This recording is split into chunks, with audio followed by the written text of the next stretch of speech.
विदर्भासाठी आनंदाची बातमी आहे, कारण की पूर्व विदर्भामध्ये जवळपास 7% जो पाणीसाठा आहे तो जास्त आहे.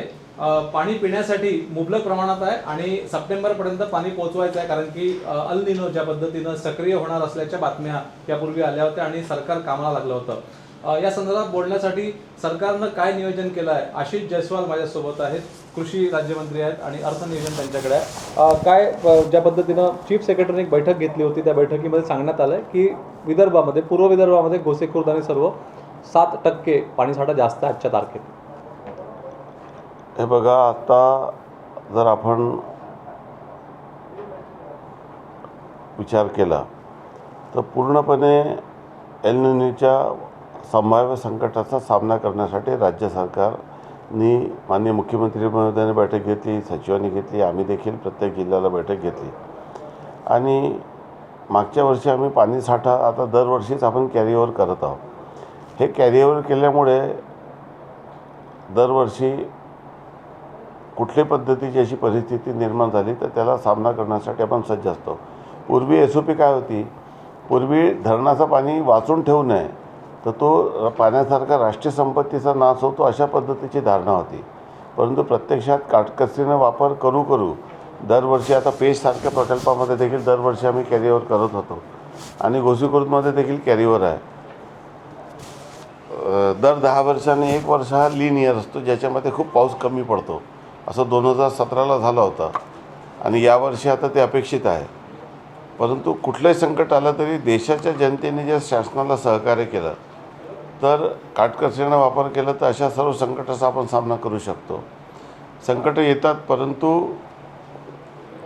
त्या संकटाचा सामना करण्यासाठी प्रभावी उपाययोजना म्हणून आपण युद्धजन्य परिस्थिती आणि एल निनो असं दुहेरी संकट होतं यावर्षी.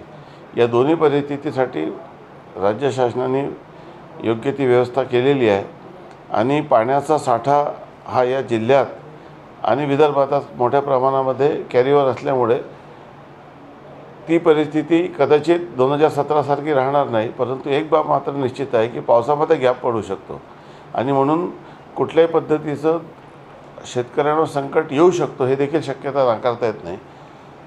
परंतु याबाबत जे काही अंदाज आहे त्या अंदाजाकडे लक्ष ठेवून शासनाने कशा पद्धतीचे निर्देश दिलेले आहेत त्या पद्धतीची अंमलबजावणी जर जनतेने केली तर मला असं वाटतं की हा संकटाचा सामना आपण चांगल्या पद्धतीने करू शकतो. तर खूप ठिकाणी जर पाहिलं, उद्योगांचं पाणी थांबवण्यात आलं आहे. डिस्टिलरीज असतील किंवा खूप ठिकाणी MIDC जे आहे त्या ठिकाणी पाण्याचा वापर जास्त प्रमाणात होतो. बॉटलिंग प्लॅन्ट्स असतील, यांचं पाणी कमी करण्यात आलं आहे.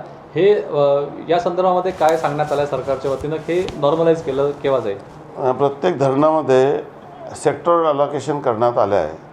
MWRRA महाराष्ट्र जलसंपत्ती नियामन प्राधिकरणाने या संदर्भामध्ये निर्णय दिलेला आहे आणि मी स्वतः त्याची याचिका दाखल केली होती आणि 1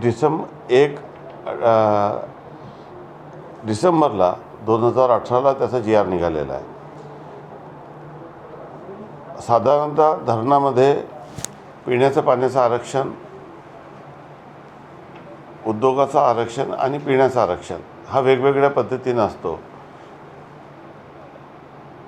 परंतु या परिस्थितीचं, एल निनोचं संकट विचारात घेऊन प्रत्येक जिल्ह्यामध्ये उपलब्ध परिस्थितीनुसार निर्णय घेतलेला आहे. उद्या जर पाऊस चांगला झाला तर आपल्याला सप्टेंबर ऑक्टोबरपासून मार्चपर्यंत तो निर्णय घेता येईल.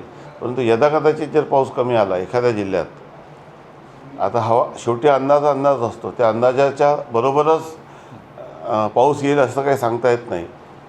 जास्त येऊ शकतो, कमी होऊ शकतो. ज्या जिल्ह्यात जशी परिस्थिती राहील त्यानुसार आपण निर्णय करतो. एक शेवटचा प्रश्न आणि एक वेगळा प्रश्न असा आहे, सह्या ज्या पद्धतीनं अधिकारी करतात त्याच्या खाली नावं लिहत नाही. म्हणजे जिल्हाधिकारी असतील तर फक्त पद लिहिलं असतं, विभागीय आयुक्त पद लिहिलं असतं, त्यांचं नाव काही राहत नाही. पिटिशन्स खूप वर्ष चालतात, कोर्टात केसेस जातात, नंतर एकदा त्या ठिकाणी अर्थ लागत नाही. तुम्ही काय आदेश काढणार आहात या संदर्भामध्ये? विनंती काय, तुमची नावं लिहिली पाहिजे पदाच्या खाली. मी जेव्हा आमदार होतो तेव्हा रत्नाकर गायकवाड जेव्हा राज्याचे मुख्य सचिव होते तेव्हा मी असं एक पत्र लिहिलं होतं आणि अनेकदा आम्ही असं पाहतो की अनेक ऑर्डरमध्ये जिल्हाधिकारी नागपूरकरिता, तहसीलदारकरिता कोणीतरी सही करून देते आणि खाली आपलं नाव लिहत नाही. तेव्हाच राज्य शासनाने हा GR काढला होता की प्रत्येक अधिकाऱ्यांनी आपलं नाव आणि आपलं पद हे लिहावं. तरी देखील नेहमी आम्ही काम करताना अनेक त्या उपजिल्हाधिकारी महसूलली म्हणून लोक सही करतात, तहसीलदार म्हणून सही करतात. ते सहीमध्ये नाव राहत नाही, ते सही अस्पष्ट असते, त्याच्यातून नाव काय त्यांचा हे बोध होत नाही. आणि कालांतराने जेव्हा काही वर्ष होतात तेव्हा नेमकं तो कुठल्या अधिकाऱ्याने सही केली, तेव्हा कोण अधिकारी पोस्टेड होतं त्याचं नावच त्या ठिकाणी राहत नाही. मी आता परत राज्याचे मुख्य सचिव यांना एक पत्र लिहिणार आहे की आता पूर्वीचं सर्क्युलर असं होतं की फक्त नाव लिहावं. आता आपण अशाच पद्धतीने सर्क्युलर काढायला त्यांना मी सांगतो की ज्यांनी नाव लिहिलं नाही, फक्त करिता म्हणून सही केली, त्यांच्यावर कारवाई करण्यात येईल. अशा पद्धतीच्या स्पष्ट सूचना देण्याचे मी आता सीएसला सांगणार आहे. पण आता ज्या पद्धतीने टेक्नॉलॉजी इतकं पुढे गेली आहे, स्कॅनिंग आलेलं आहे, DG ॲप आहे, एखादी मार्कशीट आपण 1 मिनिटात चेक करू शकतो. तर महाराष्ट्र सरकारमध्ये एखादं पत्र, अत्यंत महत्त्वाचं पत्र असतं, ते पत्र डिजिटली खरं पकडण्यासाठी किंवा त्या स्कॅनिंगसाठी डिजिटल सिग्नेचर यासाठी किती वर्ष लागेल? काही पुढे डिजिटलचं काही प्रॉब्लेम नाही. डिजिटल स्वाक्षरीला आपण मान्यता दिली आहे, परंतु प्रत्यक्षामध्ये स्वाक्षरी कोणाची आहे? आता डिजिटल स्वाक्षरीमध्ये कोणाची स्वाक्षरी आहे ते स्पष्टपणे लिहिलेलं असतो, परंतु मॅन्युअल याच्यात ते लिहिलेलं नसतो. उद्या भविष्यात 100% डिजिटल होईल आणि आता ऑनलाईनही ते होईल, त्यामुळे कोणी बॅकडेटमध्ये पत्र देऊ शकणार नाही. आता सर्व गोष्टी आपण पोर्टलवर करत आहोत, त्यामुळे पूर्वीच्या डेटमध्ये आता काही करता येणार नाही. धन्यवाद.